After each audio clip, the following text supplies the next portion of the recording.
All right, let's edit up this American Wigeon. So start with the crop, straighten it out based on the water line there. And I'm going to leave this a bit of a spacious crop because I really just want to kind of have him small in the frame and include a lot of that back there. So I'm going to lighten it slightly, kick the shadows up, warmer white balance, something like that. Maybe 2 magenta. Let's bring the blacks back, get some detail. Then I'm going to darken the background overall slightly. Do a little bit of that on the foreground. And then I actually want to darken that band across the middle there. So I'm going to try it with just a radial. Let's see if I can kind of tackle that just a little bit. There we go, right? So just pull the highlights down, whites down, and then let's actually add a little bit of color into there to kind of blend that tone in. So that's a good start, I'd say. Let's hit Photoshop. All right, first things first, just make a clone layer. I'm just gonna remove out, I think it might be like a hooded merganser or something back there. Just gonna kind of blend him right out of there. And not much else to do. Maybe I'll soften this reflection branch right there a little bit. And then maybe those dark spots and light spots right there. But yeah, look at that. See, I'm like, oh, there's nothing else to do. And then I just keep going. Something like that seems good. So the next step is to really darken that background. I want that to be a lot less prominent and distracting back there. So I'm going to bring the highlights down on the curve as well as add a point onto the curve. So something like that I think is really good to kind of subdue that background. So now I'm just going to start to kind of blend that back in. And we'll let it go a little bit lighter at the horizon there.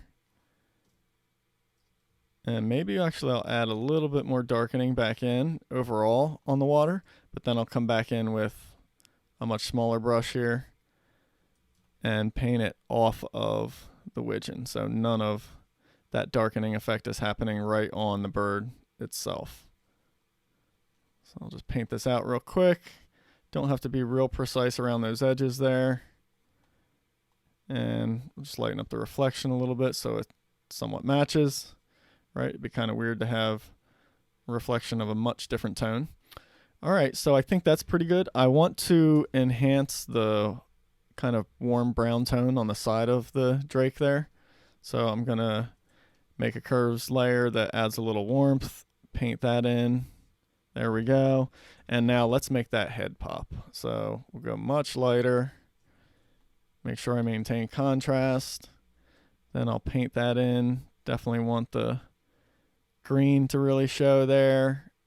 And that pattern on the face, which is incredibly detailed and intricate. Again, lightening up the reflection to match. And then I really want to pop the catch light, so throw a dodge curves layer in there. And then I'll paint it in. There we go. Really pop that catch light, right? So, yeah, there we go. I think that's about it. You know, maybe the whole thing could just use a little saturation. So just add a touch of that. And maybe something like that. And maybe a shot of contrast on the whole thing. Yeah, it's maybe too much, so I'll back it off to like 50% on that layer, and there we go. So here is the total before, after, right? You can see our duck stands out way more. And let me save that and go back into Lightroom and show you the original comparison. Okay, here's the final image in Lightroom, and there's the original. So definitely a big difference there as far as white balance. Composition is changed a little bit, but definitely the duck cut stands out so much more in this one. And this one, I mean, there's like no light in the eye, nothing in the face. The green is kind of dull, not standing out, right? So big difference there. And also burning down that light spot along the shoreline back there really kind of made that less dramatic. So there you go. There's the final image. Hope you guys enjoyed. Thanks for watching as always.